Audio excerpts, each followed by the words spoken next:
বন্ধুরা, তোমরা সবাই কেমন আছো? তো আমি এখন চলে আসলাম একটা শোরুমে একটা মুরগি নেওয়ার জন্য। তো নোরা শোরুমে চলে এসেছি।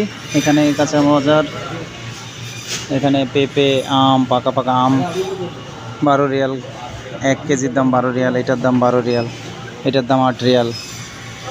খুব সস্তা এখানে। এই যে এই পেয়ারা, সাদা সাদা পেয়ারাগুলো মাত্র 8 রিয়াল।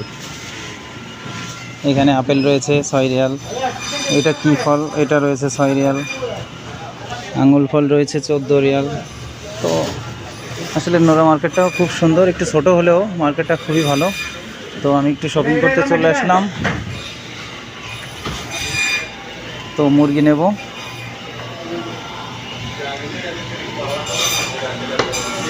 এটার ভিতরে মুরগি আছে, আমি এটার ভিতরে তো একটা মুরগি নেব। হ্যাঁ, এই মুরগিটা নেব, এই মুরগিটা নেব।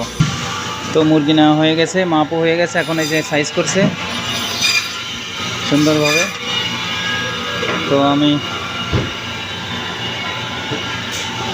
একটা ঠান্ডা খেয়ে নিচ্ছি, এর মাঝে সুন্দর করে একটা ঠান্ডা খেয়ে নিচ্ছি। আর মুরগিটা সাইজ হচ্ছে, তারপরে আর কাঁচা বাজার আছে, বাজারটা নিয়ে রুমে চলে যাবে।